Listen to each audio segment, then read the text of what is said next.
Abide in Him always, and feed on His Word.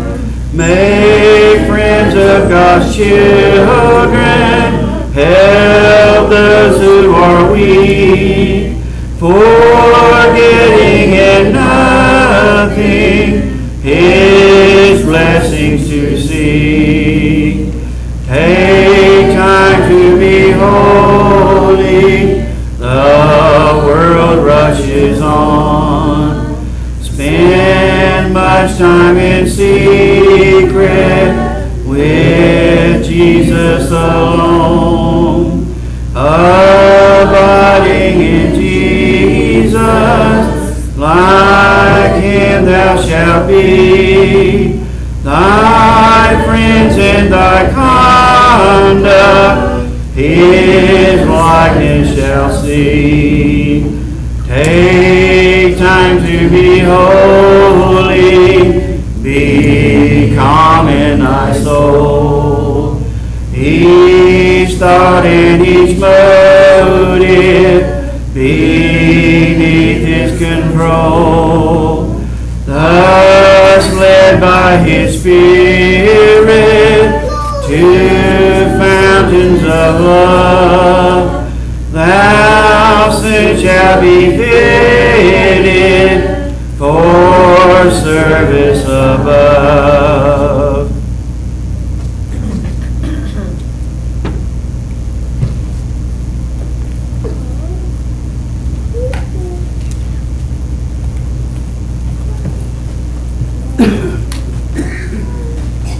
For those of you that has little ones, there is children's church taking place in the nursery through the back doors and to the left if you are interested in that. Other than that, there is a scripture reading found in Galatians chapter 6 and verse 7. If you'll be so kind as to notice that with me. Galatians chapter 6 and verse 7. The Holy Word says, "Be not deceived. God is not mocked. Whatsoever a man soweth, that shall he also reap." Good morning, church family. Good morning. It's good to see you today. It's good to be with you today, and I'm thankful for all of you that had planned on being here with us this morning. I think it's a wonderful thing when the people who call upon the name of God comes together in like precious faith in order to worship God and to glorify His holy name. And I thank you for being here with us today. I want to talk to you a little bit about the deception of sin. Don't know if we really understand how deceptive sin actually is. We can be allured by it, we can be led by it, we can be misled by it just as easily. And looking at the picture that's on the overhead, if you walked up on such a crater, how many of you would just keep on walking as if it wasn't there at all? Not one of you. This is referred to as sidewalk arts. There is no crater there. There is no underneath the sidewalk. It's a painting that is on the sidewalk. It looks real, does it not? Look up, Google on your computer, and just type the word sidewalk art in and see what all comes up. See what all they can do with illusions, with works of art. You know, when I first started thinking about deception, the word magician kept coming to mind. When I was a child, I was amazed. David Copperfield, who were some of the others? They could do some amazing things. I saw him one time make a jet airliner disappear. If I'm not mistaken, he made the Statue of Liberty disappear, right? Did he really? Absolutely not. For us, the TV audience at home, it all looked real, did it not? But not a thing that the magicians do is actually real. It's sleight of hands. It's smoke and mirrors. And it's a deception by every thought process. Here, I've got a couple questions for you. I'll tell you a story first, and I ask you two questions. First, there was a man that took off jogging from home. He went to the corner and he turned left. He continued to the next corner and he turned left. And he continued jogging to the next corner and turned left. On his way back home, he ran into two men that were wearing masks. Two questions. Number one, what did the man do just before he left home? And number two, who were the men in the mask?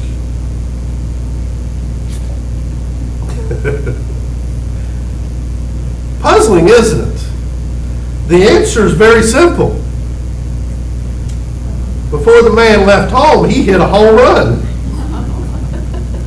And the two men he met when he got back home was the catcher and the umpire. How many of you thought of that when I was telling the story? Well, you thought of a house, didn't you? A man leaving his house and jogging down a sidewalk.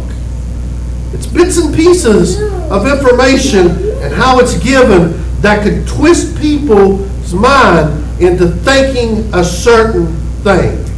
And I want us to understand that that's what the devil does. And the devil is very good at what he does. Turn to John chapter 8. Notice there with me, verse 44. John chapter 8, verse 44. Now he's talking, Jesus is talking to a certain group of people. And he's going to hit them very hard. He says, you are of your father the devil, and the lust of your father you will do. He was a murderer from the beginning. He abode not in the truth, because there is no truth in him. Whether he speaketh a lie, he speaketh of his own, for he is a liar, and he is the father of it. Now that's some powerful words there that Jesus is saying about the devil.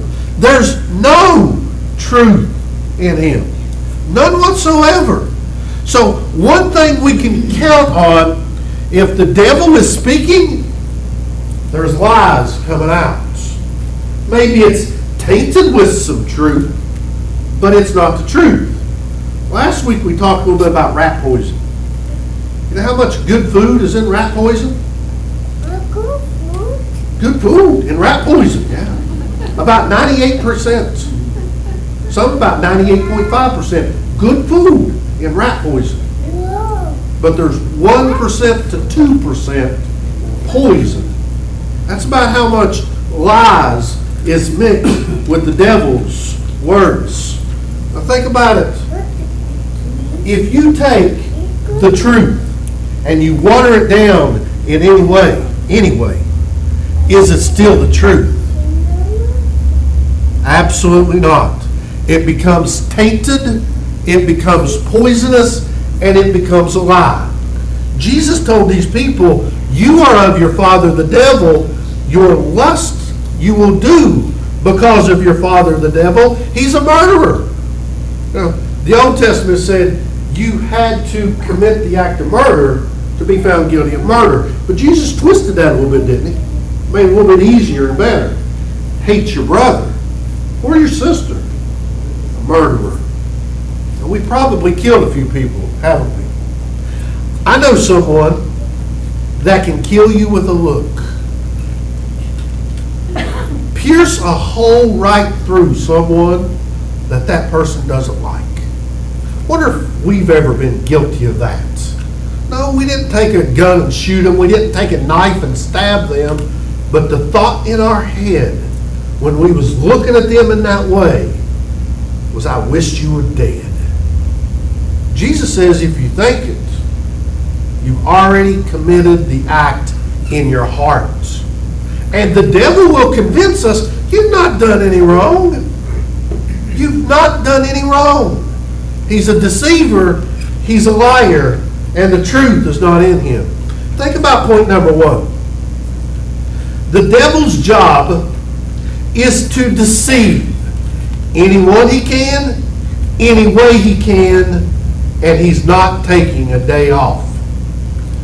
I saw a sign one time that said, part-time Christians cannot defeat a full-time Satan.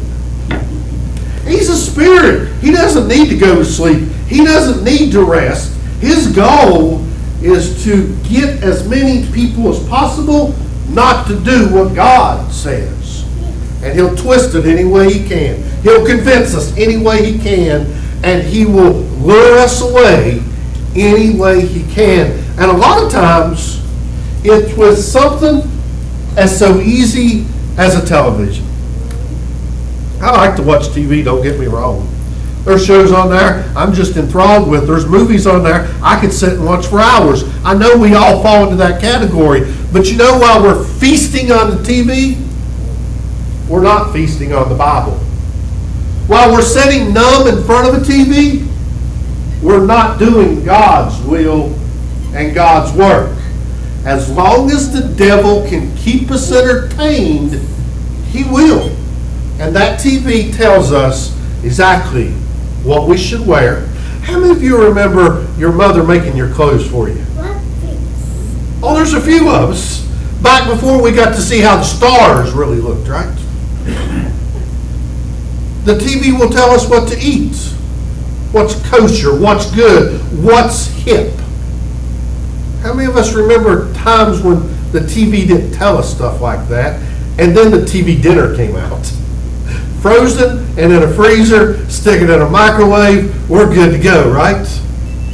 How many of us remember having our own farm, growing our own food, whether it be through animals or plants?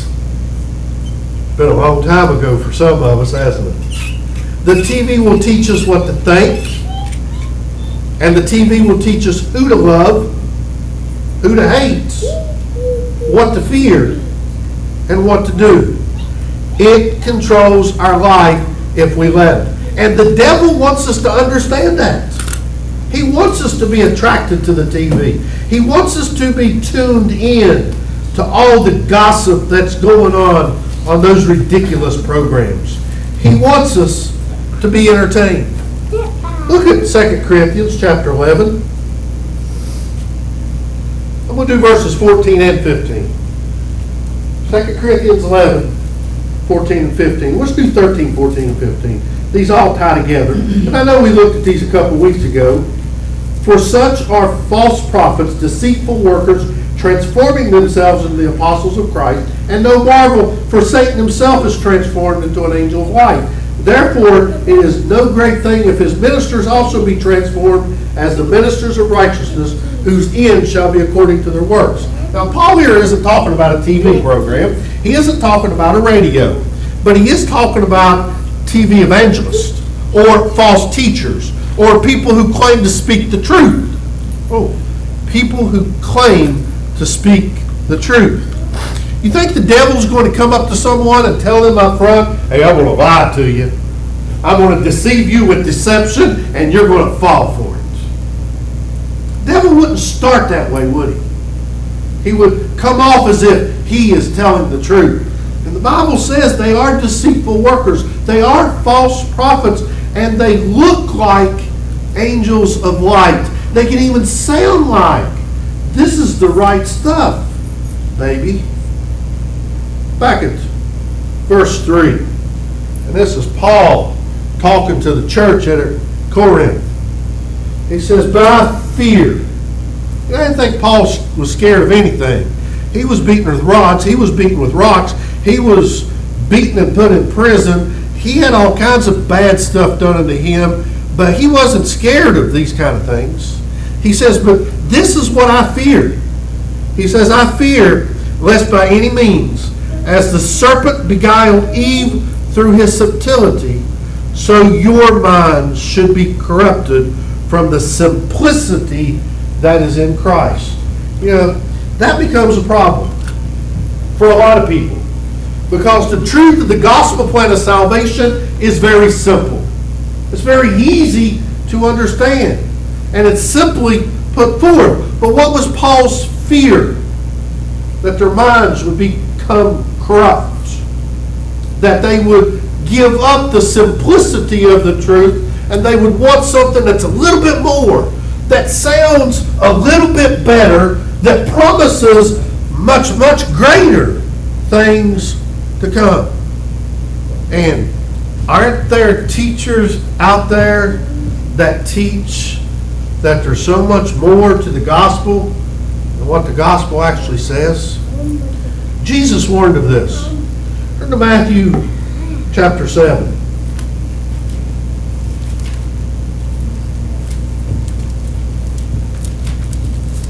Matthew chapter 7.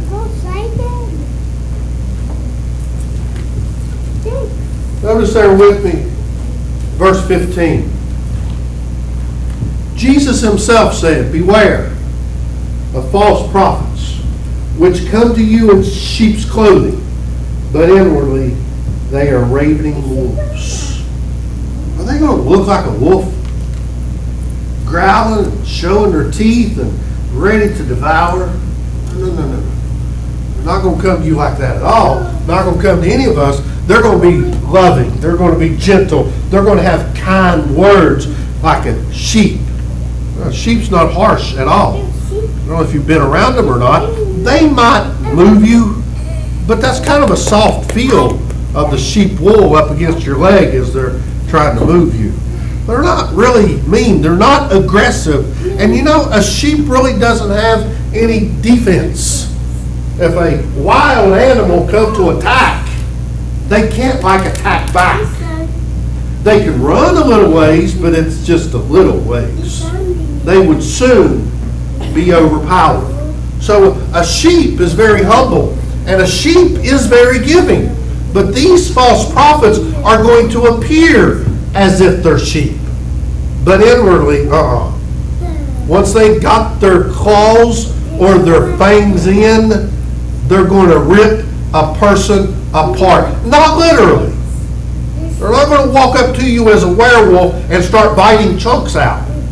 But it goes against the knowledge that is in the mind. If the knowledge in the mind is of Christ and the gospel, and it's firmly planted there, then we can easily understand what the lies are all about. But if the knowledge in the mind is not the gospel that's firmly planted there, then yeah, anything out in this world can rip and tear and take that apart. Let's get to a definition of sin. Point number 2. The word sin literally means to miss the mark. If you want to think about a picture of the concept, it's of a person shooting a bow and arrow. And somewhere off in the distance is a target. And it's trying to hit the center of the target is what God expects from us. He has set up a standard for our life. He has set up what He expects from us. He tells us what to think, and He tells us what to do. He tells us how to love. He tells us what it all looks like. But a lot of times we don't like it like that. We want it our way. I know I want it my way. And if you really got down to it, you probably want it your way too. That's the deception of the devil telling us, well, you can have it any way you want it. No. Either we hit the mark or we miss the mark completely. Look at 1 John chapter 3.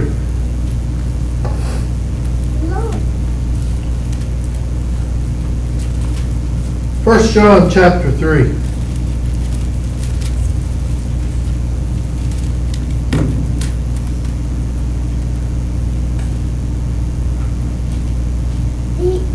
For whosoever, verse 4, committeth sin, transgresseth also the law. For sin is the transgression of the law. Sin is the transgression of the law. God said, thou shalt not kill. Jesus said, thou shalt not hate your brother. God said, thou shalt not steal. Jesus said, thou shalt not covet. Thinking about it can become the problem. Let's get our mind in control, because the Bible speaks of bringing every thought into captivity to the work of Jesus Christ. Bringing every thought into the captivity of the work of Jesus Christ. when we let it go astray by being deceived of the pleasures that we can have, then we are missing the mark that God has set up for us. We are, in a sense, sinning. Let's look at point number 3. We know the devil's not going to come as a werewolf. He's going to come as a sheep. But there's another verse the Bible puts forth as well. But let's get this nailed down. The devil does not come dressed in a red cape with pointy horns. He comes in every form as your wishes. We a lot of times see pictured in a cartoon of a person that's got to make a decision.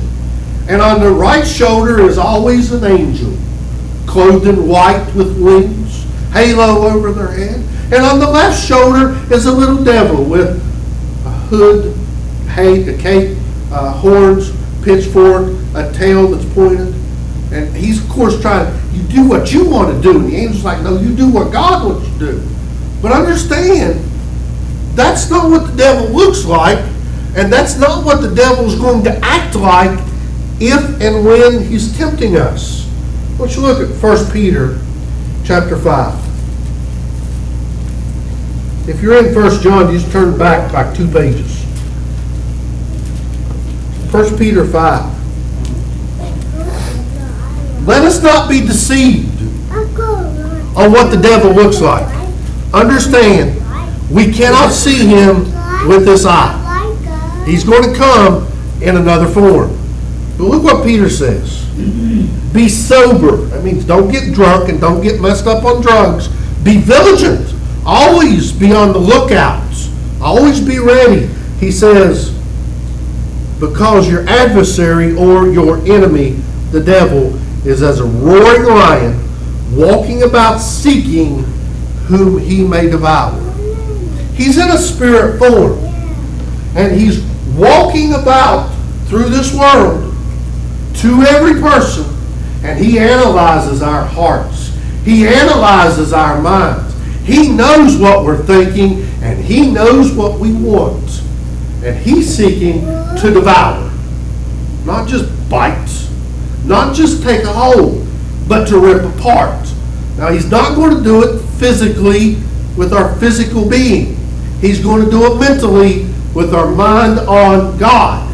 He's going to devour that. He's going to rip it apart. He's going to say God doesn't exist. He's going to say God's not real. He's going to say God doesn't care about you.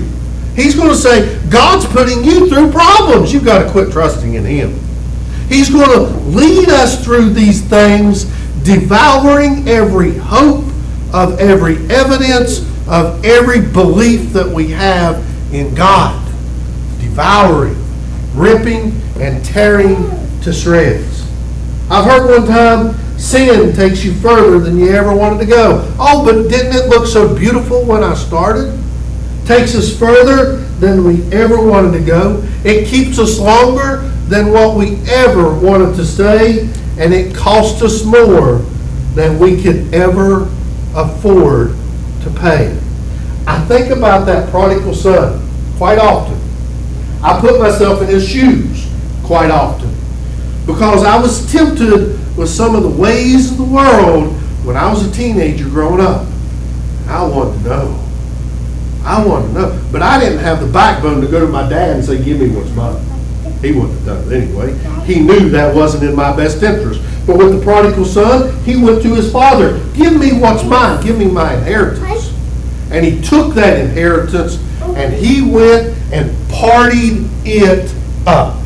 Enjoyed everything that there was to enjoy in this life. But it says not long, he ran out of money and a famine came into the world. And he began to be hungry. Oh, I can't get enough to eat. I've wasted all that I have. I had fun doing it, but I don't have any more. And it says he is a Jew, got a job feeding pigs. Pigs were an abomination to the Jew. They shouldn't have been around them. But he was so hungry, he ate what the pigs ate. When we get caught in sin, I don't care how pleasurable we think it's going to be. when we get caught in sin, it takes us down to despair, to where we think there's nothing left. There's no hope of anything. But my friend, there is always hope. I want to look at one more avenue of this deception. Go back to Genesis chapter 4. We often think about this sin as something that I do wrong. And it does start in that context. We often think about sin as it's an action from us. But the Bible doesn't always show it that way. Look at Genesis chapter 4 and verse 7. And this is Adam and Eve's sons. Cain is getting ready to kill Abel, his brother. God says to Cain, if thou doest well, shalt thou not be accepted?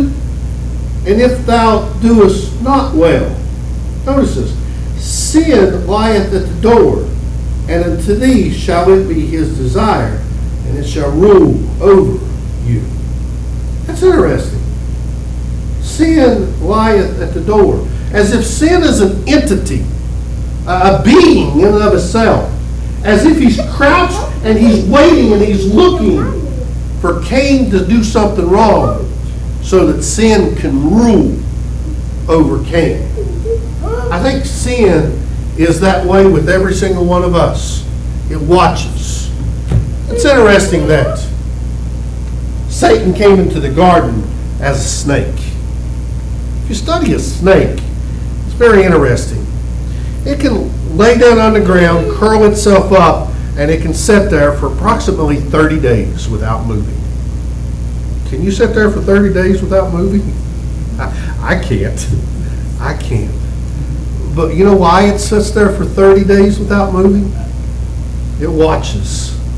It waits until the right opportunity, when the prey comes by, and when it pounces, it doesn't miss. Because that may be the only meal he gets for the next 30 days. Satan is that entity that's watching for us to come by. He knows what's in our heart. He knows what will make us move. And he's that devouring lion that pounces when that opportunity presents itself. Point number 4. Satan will tempt each of us with our own desires. And he can even use our dreams against us. And he will use our dreams against us. It's kind of sad. I know there's things in life we want, but there's things in life God wants from us. If we give up what God wants from us for our own dreams and our own desires, then we're not doing God's will. We've got to lay our crowns down. We've got to lay our trophies down. We've got to lay them down at the feet of Jesus, to take up his cross and to live for him. I've said enough, but James chapter 1, 13 through 15 also has this concept of being lured away. And sin, when it is finished, brings forth death. That's spiritual death in an eternal separation from God. I know we don't want that. So we've got to be very careful with our life to be not deceived. God is not mocked. Whatever we sow with our life, that is what we are going to reap.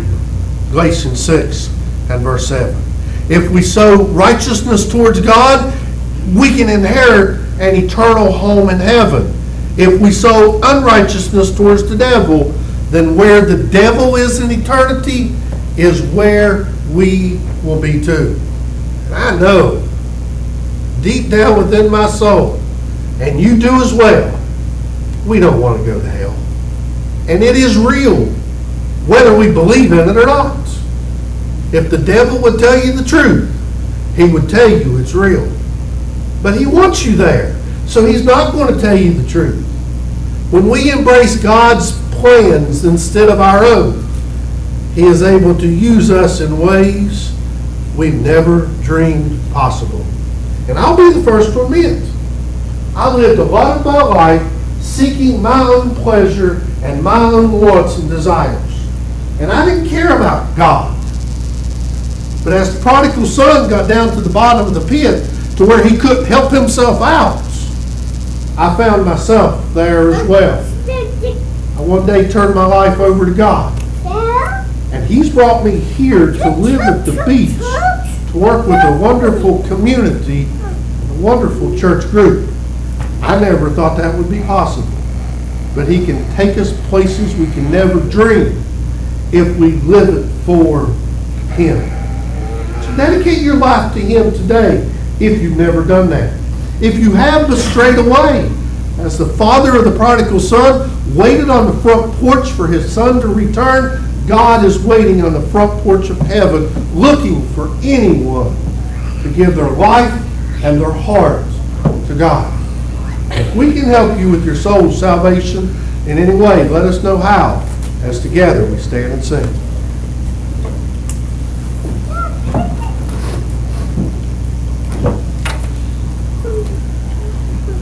This world is not my home, I'm just a passing through. My treasures are laid up somewhere beyond the blue. The angels beckon me from heaven's open door, and I can't feel at home in this world anymore. Oh Lord, you know I have no friend like you. If heaven's not my home, then Lord, what will I do? The angels beckon me from heaven's open door, and I can't feel at home in this world anymore. They're all expecting me, and that's one thing I know. My Savior pardoned me, and now I onward go. I know He'll take me through, though I am weak and poor, and I can't feel at home in this world anymore. Oh Lord, you know I have no friend like you. If heaven's not my home, then Lord, what will I do? The angels beckon me from heaven's open door, and I can't feel at home in this world anymore. Just up in glory land we'll live eternally.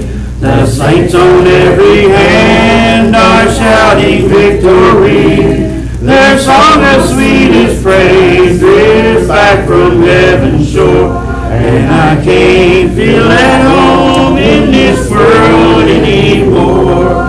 Oh Lord, you know I have no friend like you.